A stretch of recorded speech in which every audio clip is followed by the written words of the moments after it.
하면 생각나는 게 있죠. 6.25. 이 정말 세상 나라들은 좀 영원한 나라가 없죠. 흔들리는 나라.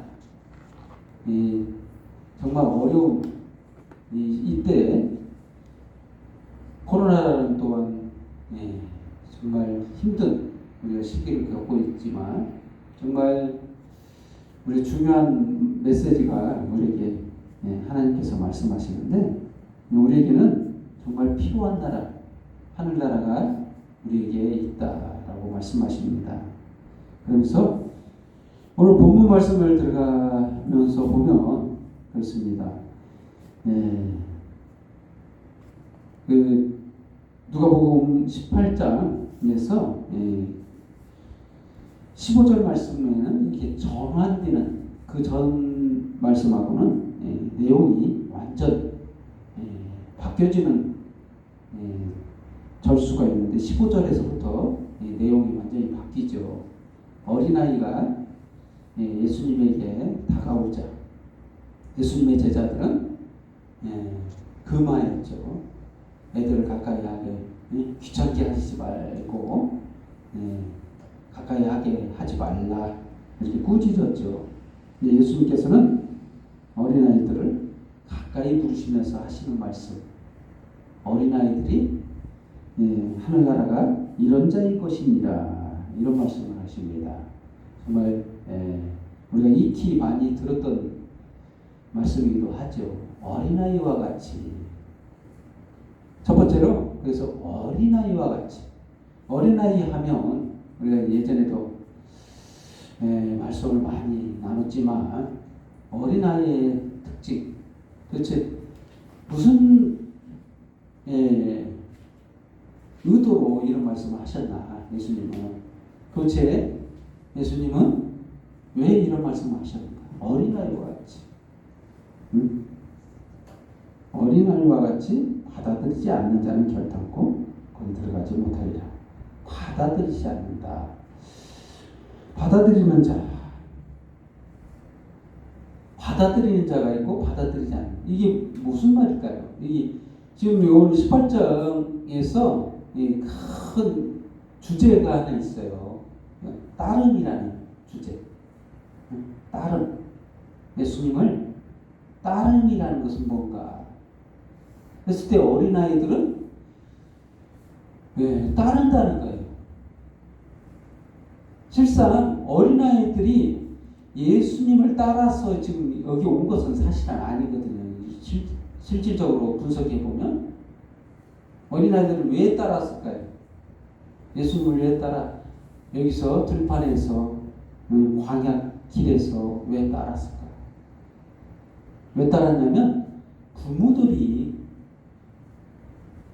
따르기 때문에 부모들이 이렇게 말한 거예요. 메시아가 나타났단다. 누구야? 같이 한번 가볼까? 이렇게 했을 겁니다. 추정해 보면 그렇지 않아요? 근데 애들은 순수해서 그래요? 그리고 그 토도 안 달고 따르는 애들이 대부분일 거예요. 부모님을 계속 쫄쫄쫄 따르는 게 이게 어린아이들의 특징, 이 순종이라는 거예요. 어떻게 보면 거의 대부분이 어리면 어릴수록 부모 곁을 떠나지 않으려고 하는 이런 습관이 있죠. 그와 같다는 거예요. 이 어린아이 같이라는 말은 그런 의미로서의 이 얘기를 하고 있는 거예요. 예수님을 따른다는 것은 이렇게 따라야 된다는 거예요. 어린아이와 같이. 그냥 같이 있고 싶어서 부모님이랑 함께 하고 싶어서 따르고 정말 순수하게 따르는 거예요. 그냥 좋아서 어디 뭐 계산적이지 않아요. 어린아이와 같이 이렇게 따르는 자들은 어떤 사람들이냐? 바로 하늘나라 백성과 같다. 전국에 천국에서 어떤가요? 천국에서도 마찬가지예요. 천국에서도 예수님을 우리가 종종종 따라다니면서 이렇게 살아가고 있는 모습 연상해 보지 못했습니까? 천국에서 그럴 것 같아요. 종종종 예수님을 따라다니면서 예수님 이럴 것 같아요.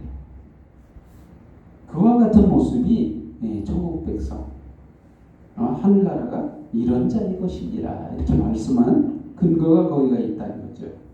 내가 진실로 너희에게 이르노니 누구든지 하나님의 나라를 어린아이와 같이 받들지 않는 자는 결단코 거기 들어가지 못하리라. 이 따름에 있었어요. 예수님을 따름에 있었어요. 어린아이와 같은 그런 모습. 가장 특징적인 것이 순종이라는 거예요. 이 순종하면 생각해야 되는 것이 그거예요. 바로 사실상 우리들이 순종해서 우리 하나님의 말씀에 순종해서 우리가 천국 간다 이렇게 오해하기가 쉬운데 사실 여기에는 더 높은 차원의 메시지가 있어요. 사실상 예수님의 순종 말하지 않고서는 넘어갈 수 없는 대목입니다. 예수님은 아버지의 말에 순종해서 이 땅에 오셨어요. 그리고 십자가에 죽기까지 순종했어요. 이 순종이라는 거예요. 그냥 아버지 말에 토달지 않고 그냥 죽음조차도 순종하는 그 모습. 이 순종이 결과적으로 우리에게 어떤 결과를 초래했죠? 우리는 그분의 공로로, 예수님의 공로로 우리 천국 백성이 되는 그런 은혜를 누리게 됐다는 거예요. 더 나아가서 높은 차원으로 볼 때 이 순종은 바로 예수 그리스도의 순종에서 완성돼요. 어린아이와 같이 이러한 모습은 예수님에게 있는 그 순종 거기에서 볼 수 있다는 거죠. 정말 우리는 정말 예수님을 그렇게 어린아이와 같이 쫓는 그런 모습이 우리에게 필요하다. 예수님이 그랬듯 예수님이 순종하듯 우리도 그것처럼 그런 모습으로 예수님을 쫓아야 되지 않을까 생각됩니다. 그리고 두 번째로 말을 따르라. 22절 말씀. 예수께서 이 말을 들으시고 이르시되 내게 아직도 한 가지 부족한 것이 있으니 네게 있는 것을 다 팔아 가난한 자들에게 나눠주라. 그러면 하늘에서 네 보화가 있으리라. 그리고 와서 나를 따르라. 이거 부자에게 하신 말씀이에요. 부자에게. 여기 본문에서는 어떤 관리라고 했는데 관리가 선한 선생님이요. 18절 말씀에 선한 선생이요 내가 무엇을 하여야 영생을 얻을까 이렇게 예수님께 질문하는 내용입니다. 예수께서 이르시되 그래서 율법을 말씀하세요. 율법을 지켜라. 그래서 21절 말씀에는 그 관리가 이렇게 말하죠. 어려서부터 내가 다 지켰습니다. 그래서 예수님께서 한 가지 더 부탁을 해요. 한 가지 네가 부족한 게 있는데 가난한 자들에게 네 소유를 다 팔아서 구제하라. 이렇게 말하잖아. 그러고 나서 한 가지 더 단서를 주셨는데 어떤 말을 했냐면 와서 나를 따르라. 이 가장 큰 주제가 뭐냐면 따름에 대한 문제예요. 따름에 대한. 예수님을 따르는 것에 대해서는 돈도 두 번째가 돼야 된다. 이 큰 부자 23절에 이렇게 말하죠. 큰 부자임으로 그 말씀을 듣고 심히 근심하더라. 예수님의 따름에 있어서는 돈이 걸림돌이 되고 있다라는 있다라는 거였죠. 이 부자의 이 관리는 이 돈이 많았던 것 같습니다. 돈이 많으면 돈에 대한 그런 중요도가 인생에 있어서 큰 영향을 미치고 있기 때문에 그를 자유롭게 못한다는 거예요. 돈에 대한 그러한 얽매임. 그러면 예수님을 따를 수 있느냐 이거죠. 따름에 대한 것은 힘들게 된다. 돈이 먼저지 예수님을 따르는 것보다 어떻게 앞설 수 있겠어요. 걸림이 된다는 거예요. 돈이. 이 부한 것이 그를 자유롭게 못하고 예수님을 따르는데 부작용으로 작용하고 있다는 거예요. 그러면서 예수님께서 하시는 말씀이 재물이 있는 자가 하나님의 나라에 들어가기 얼마나 어려운지 낙타가 바늘귀로 들어가는 것이 부자가 하나님의 나라에 들어가는 것보다 쉬우리라 이런 말씀하시죠. 이거 진짜 어려운 말씀이죠. 인용을 해서 하신 말씀인데 사실상 이거는 인간의 능력으로 할 수 없다는 것을 비유를 통해서 말씀하신 거예요. 인간은 한치의 자기의 공로로 구원 얻을 자가 없다라는 말씀이에요. 이것을 풀어 해석하자면 그런 거예요. 인간의 능력으로는 구원 얻을 자 아무도 없다. 이것을 이런 비유를 통해서 말씀하시는 겁니다. 그러면 누가 구원할 수 있느냐? 하나님뿐이라. 아무도 자기 의를 위해서 아무것도 할 수 없다는 거예요. 어떤 관리가 물었잖아요. 손한 선생님이여 내가 무엇을 하여야 영생을 얻을까? 내가 무엇을 해야? 라고 했죠. 인간이 무엇을 해야만이 영생을 얻을 수 있는 게 아니에요. 근데 그 관리는 자기가 율법을 잘 지켰고 잘 지킴으로 해서 내가 부하게 됐고 나는 영생을 위하여 할 것이 없다. 나는 의롭다. 이렇게 생각하고 있는 자예요. 그래서 예수님께서 그렇지 않다. 인간의 의로는 아무도 구원 얻을 자가 없다. 이것을 비유를 통해서 그렇게 말씀하신 거예요. 낙타가 바늘귀로 들어가는 것이 부자가 하나님 나라에 들어가는 것보다 쉽다. 이렇게 말씀한 거예요. 그러면 어떻게 해야 할 것인가? 우리는 뭘 해야 되는가? 아무것도 할 것이 없어. 오직 예수님께서 다 하셨어요. 예수님께서 하나님이시잖아요. 그래서 이렇게 말씀하신 거예요. 27절 말씀 본문 무릇 사람이 할 수 없는 것을 하나님은 하실 수 있느니라. 이 말씀을 하신 거예요. 예수님께서 하셨어요. 언제? 2000년 전에 유대 땅에 오셔서 갈보리 십자가에서 자신의 몸을 십자가에 박으시면서 하셨어요. 이미 우리들을 의롭게 하셨다는 거예요. 나의 죄를 대신해서 십자가에 죽으시면서 이 모든 것을 이루셨어요. 그렇습니다. 부자가 중요한 것은 예수님을 따르는 것이 중요하다는 거예요. 자기의 영생을 위해서 뭘 해야만 하는 것이 아니라 예수님을 따라야 돼요. 어린아이가 예수님을 부모님을 따르듯 따른 것처럼 그렇게 따라야 된다. 와서 나를 따라. 와서 나를 따라.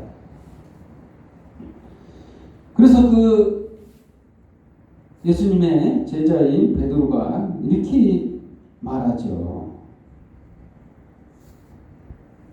28절 말씀. 베드로가 여짜오되 보시옵소서 우리가 우리의 것을 다 버리고 주를 따랐나이다.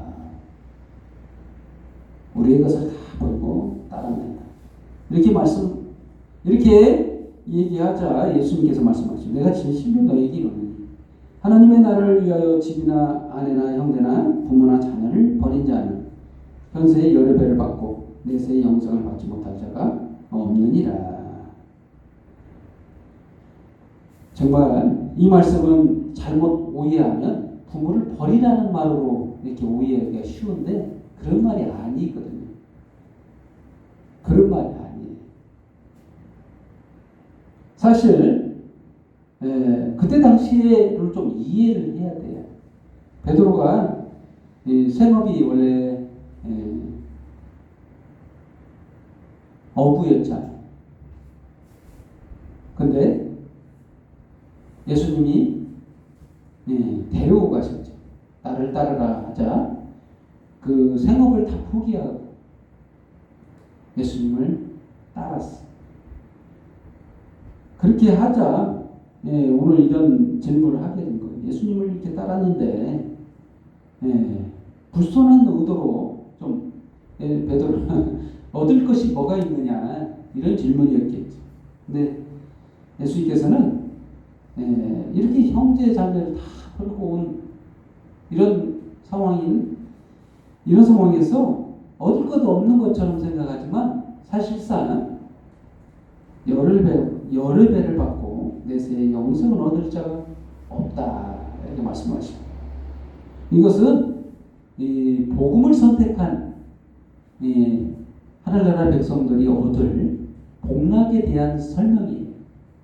이 부모 자식을 버리라는 의미로 설명한 말이 아니라 예수 그리스도를 믿고 이제 세 번째로 다 버리고 주를 따르는 그 따름에 대한 주제에서 이렇게 정말 복음을 선택하며 얼마나 힘든 고난의 길을 선택했는지 이렇게 설명해야 원래는 맞는데 예수님은 설명을 다르게 설명했죠.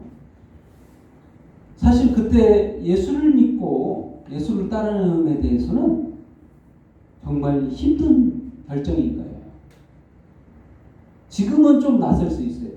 그 당시 지금 예수님이 말씀하고 있는 이 시점에서는 조금 괜찮을 수 있지만 조금 지나서 이제 예수님이 십자가에서 달려 돌아가시고 부활하시고 제자들 만나고 이제 예수님을 따름이란 어떤 건가? 그때 당시 그 따름은 목숨을 걸어야 될 따름이에요. 왜 그랬을까요? 그때 유대 지도자들과 그 대제사장들은 예수님을 이단으로 지목했어요. 그래서 그 이단을 따르는 자들은 누구든지 잡아서 옥에 가두고 그리고 출교를 시킨다고 했어요. 유대교에서 출교, 이 유대교에서 출교란 하나님 백성으로서의 출교예요. 하나님 백성으로 버림받는 거예요. 그래서 사회생활을 할 수가 없어요. 그런 의미의 버림이 이 베드로가 버린 게 아니라 사실은 세상 사람들이 다 예수님을 버림에 대한 거예요. 어떻게 보면 버린 것 같지만 베드로가 버린 것 같지만 세상이 버린 거예요. 베드로를. 그런 의미의 버림이지 육신적으로 부모를 버리라는 의미의 그런 버림이 아니에요. 그래서 예수님의 복음을 선택했을 때 그들의 상황이 버림과 같은 그런 상황이라는 것을 이렇게 예수님은 다르게 표현했다는 거죠. 그래서 그렇게 버린 그들이 받을 복락에 대해서 천국에서 누릴 영광에 대해서 설명하고 있는 거예요. 그렇습니다. 결론을 내리자면 그렇습니다. 예수님을 따름이 바로 천국 백성의 모습이라는 거예요. 하늘나라 백성, 하늘나라 자녀들의 모습이라는 거예요. 그렇습니다. 거기에는 돈이 우리들을 막을 수도 있고 어떻게 보면 세상 환경이 우리들을 붙잡아 줄 수도 있고 그렇다는 것을 말씀하고 있는데 어떠한 것도 예수님을 따름에 있어서 제약이 되면 안 된다는 거예요. 복음을 선택하는 것은 무엇보다 중요하다는 거예요. 가장 핵심적인 것은 뭐냐면 영생을 위해서 복음을 선택하는 것은 모든 것을 정말 두 번째라고 첫 번째로 선택해야 될 가장 중요한 우리들의 선택이라는 것을 말씀하고 있는 겁니다. 아멘. 정말 저와 여러분은 이런 예수님을 따라 천국에서 함께한 천국의 삶을 깨닫는 저와 여러분 되기를 예수님의 이름으로 축원드립니다. 기도하겠습니다. 하나님 아버지 감사합니다. 우리들의 따름에 있어서 정말 어떠한 것도 우리를 막거나 제약을 줄지라도 우리들은 어린아이와 같이 그냥 예수님이 좋아서 따르는 그러한 따르는 순종을 할 수 있도록 이끌어 주셔서 감사합니다. 주여 저희와 함께 하사 성령을 한없이 부어주셔서 저희들이 선택하기 어려운 그 상황 속에서도 주님을 선택하고 따르고 정말 순종하는 그런 은혜의 자리에 서 있도록 주여 은혜 베풀어 주시고 함께하여 주옵소서. 모든 영광 주님 앞에 돌려오며 예수님의 이름으로 기도합니다.